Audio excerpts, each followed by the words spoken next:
Então vamos para o quarto vídeo dessa série contando as minhas experiências aqui, morando nos Estados Unidos. Agora eu vou falar um pouquinho sobre educação e o que eu aprendi, né, sobre educação básica, educação de nível superior, a preocupação com a educação ou não, né, e as diferenças que eu encontrei em relação ao Brasil. Eu quero deixar sempre claro para vocês que eu não entro muito em juízo de valor, gente. Aqui nos Estados Unidos é um pouquinho diferente do Brasil. A educação básica é diferente no sentido de que as crianças vão para as escolas que pertencem ao bairro onde elas moram, né? Então, em termos gerais é isso. Vamos dizer, eu moro aqui no bairro que chama Clear Fork, tá? Bom, aqui nesse bairro tem algumas escolas. Então, nesse complexo aqui de apartamentos que eu moro, tem uma escola aqui perto, tem uma escola elementar, que é Elementary School, que é para crianças pequenas, né, que seria o nosso equivalente primário, né, até o primeiro grau seria, né? Nossa, primário, coisa de velha, né, gente? Credo. Primeiro grau. Depois vocês vão ter o high school. Eu acho que é essa divisão, Elementary High School, acho que é isso. Também aqui, próximo aonde eu moro. Então, as crianças que moram aqui, elas têm que frequentar essas escolas. Elas não podem ir para um outro bairro frequentar outra escola. É por isso que muitas pessoas escolhem as suas casas e o bairro onde vai morar em função da escola, se elas têm crianças pequenas. Então, eu tinha amigas brasileiras que moravam muitas vezes em lugares menores, né, apartamentos menores, que tinham uma condição de casa muito mais simples, em função dos filhos poderem estudar numa escola que elas achavam que era melhor. Aqui as escolas são graduadas, né, elas levam uma nota. E agora eu não sei se é de 1 até 4, eu acho que é isso. Eu não sei exatamente qual que é, se é de 1 até 4, de 1 até 5, eu não sei. Eu sei que escolas, minhas amigas preferiam colocar as crianças dela em escolas que tinham nota 4 para cima, né? E então às vezes elas moravam num apartamento menor, num lugar não tão gostoso, né, quanto poderia ser, pagando às vezes mais, só para ter os filhos estudando naquela escola. Então todo mundo pode ter o filho naquela escola desde que estude, desde que more naquela região, naquele bairro, tá? Isso vai até o high school.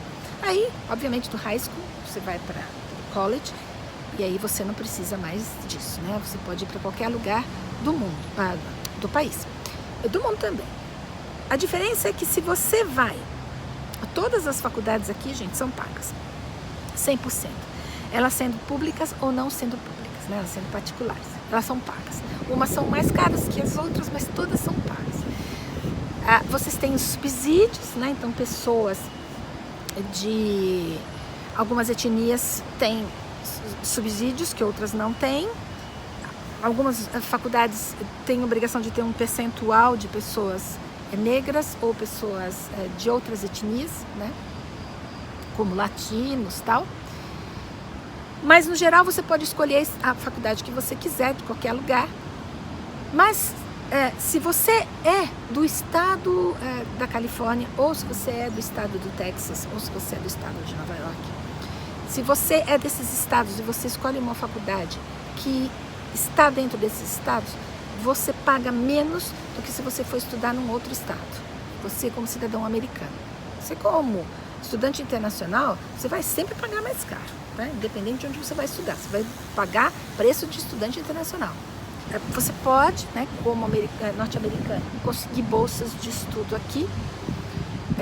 Eu não sei se elas são integrais, né? Mas parciais com certeza.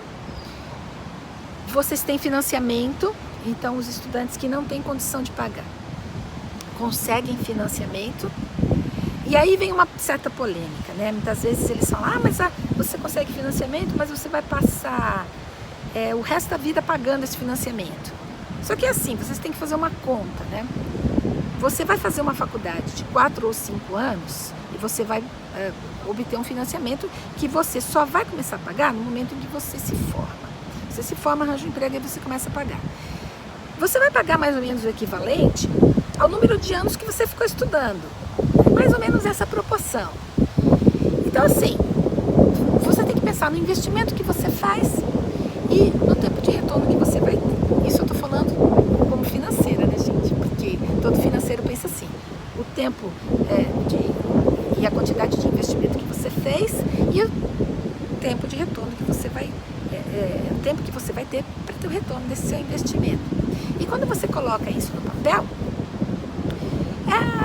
sempre vale muito a pena, tá? Então o estudo aqui, ainda que caro, você pode ter um financiamento, né, para pagar isso depois que você começar a trabalhar, ou então fazer como muitos pais fazem aqui, que é uma poupança desde que os filhos nascem ou desde que os filhos entram na escola, e eles vão fazendo essa poupança porque quando os filhos entrarem no college, eles possam usar essa poupança para pagar as anuidades.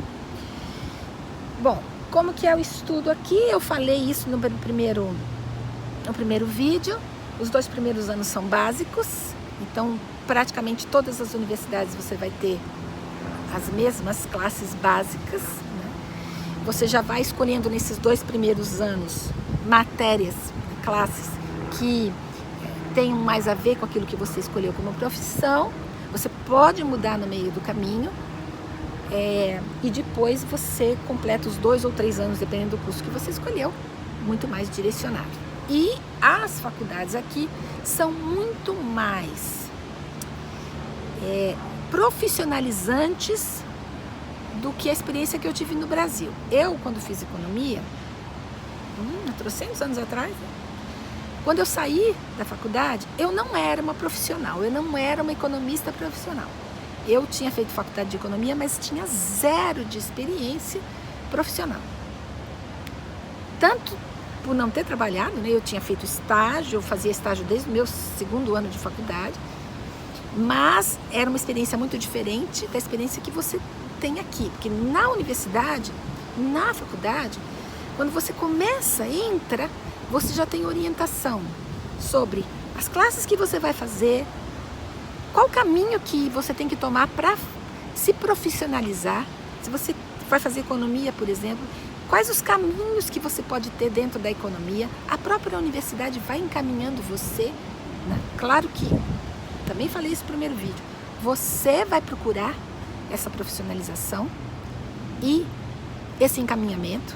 É tudo muito focado em você, você faz, você procura, você vai atrás, né? Você é dono da sua vida sempre, né? Mas você encontra esse suporte, tanto em termos de formação, quanto em termos de apoio, né, na procura do seu caminho, quanto em termos de trabalho. As faculdades já fazem questão que você comece, na medida do possível, a trabalhar, eles te ajudam a fazer isso, né? Dentro da própria universidade, você pode fazer trabalhos genéricos, como você pode procurar trabalhos que tenham a ver com a sua formação. Então, aqui eu senti que as faculdades são muito mais profissionalizantes, elas têm muita preocupação em formar um profissional. Como que é a importância do estudo aqui? Bom, eu vejo que é muito importante.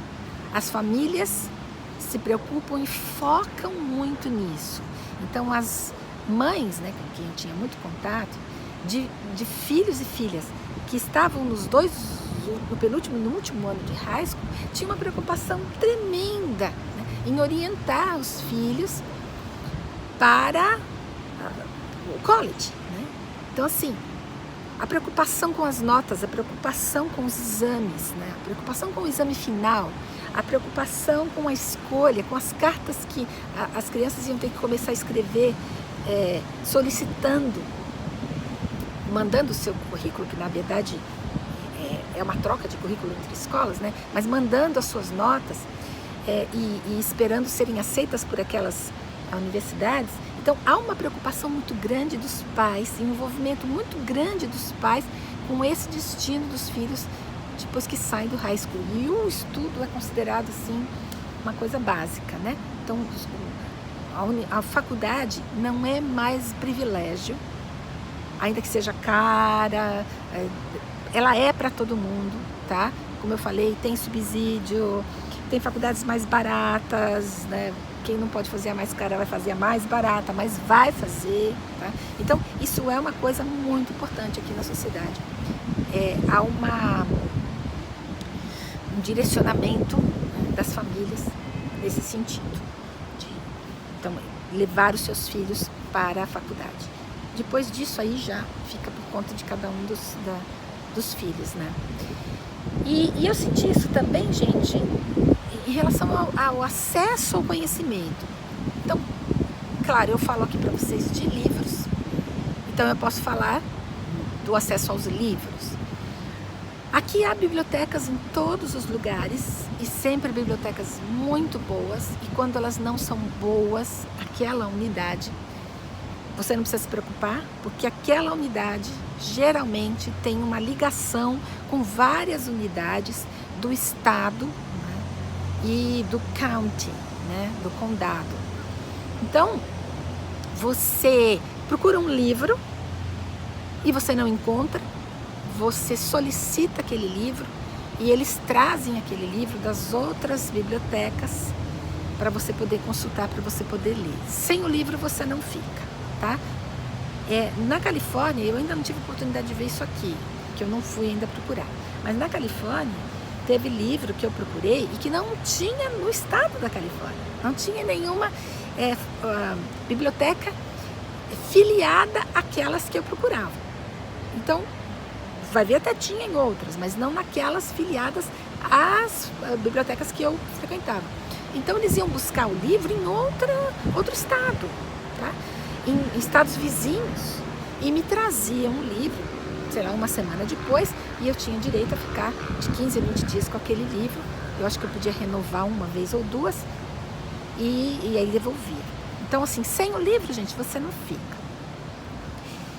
Agora, os livros aqui, eu senti, pelo menos no Junior College, que são bastante caros. E é uma reclamação bastante grande dos alunos. Os livros são caros, os livros didáticos. Não os livros de romance, não os livros de literatura, os livros didáticos. Aí o que acontece?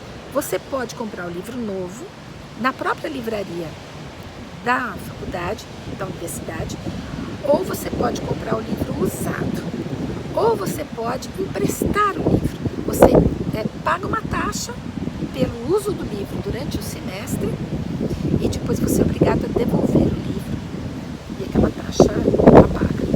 Você pode entrar na Amazon, por exemplo, e procurar o livro usado. Geralmente o livro usado, o preço do usado na Amazon é menor do que o preço usado da universidade, então você pode comprar, e a Amazon também empresta para você, e a taxa geralmente também é mais barata do que na própria universidade.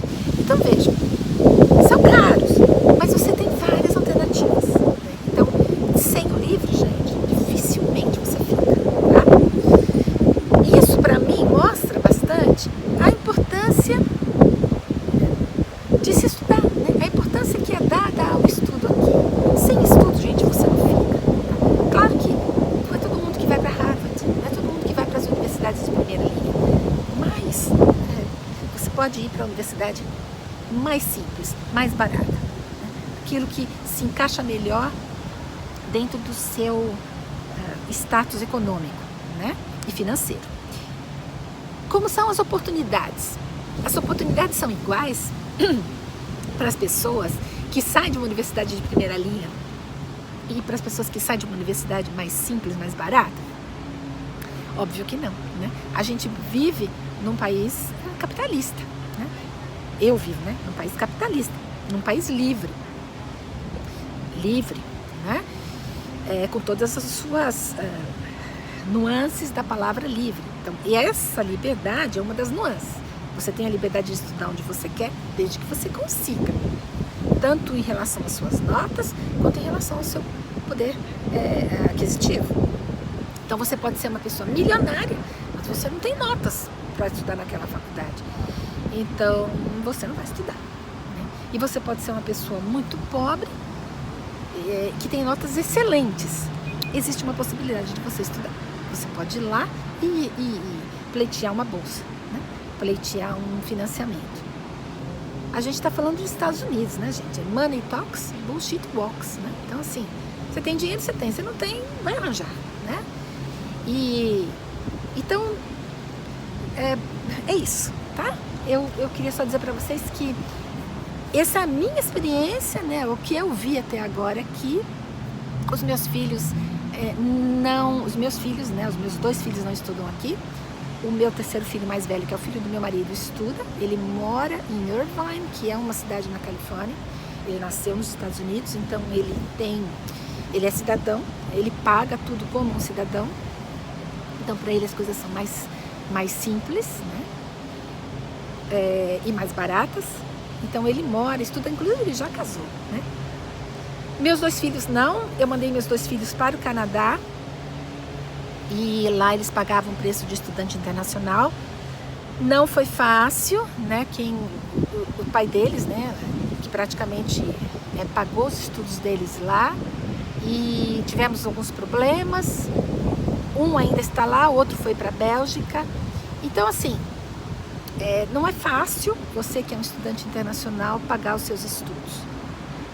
Mas nada é impossível, porque na Europa, se vocês forem se informar, existem universidades que têm currículos para estudantes estrangeiros que são muito, infinitamente mais baratos que aqui nos Estados Unidos, tá? Aqui nos Estados Unidos eles não fazem muita questão dos estudantes estrangeiros, né, porque eles querem formar estudantes norte-americanos, eles precisam de mão de obra norte-americana.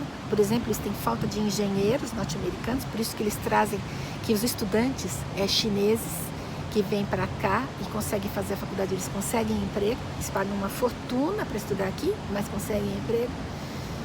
E isso é uma coisa muito discutida também aqui, né? Que tem que parar de trazer estudantes de fora, tem que se formar os daqui, formar mais engenheiros, né, mais técnicos. Bom, isso são outras discussões. Mas é isso, então esse aqui é o outro vídeo sobre as minhas experiências aqui nos Estados Unidos. Eu espero que vocês estejam gostando desses longos vídeos, né, sucessivos. Deixem seus comentários, perguntem, né, comentem, falem das suas experiências e boa semana para vocês.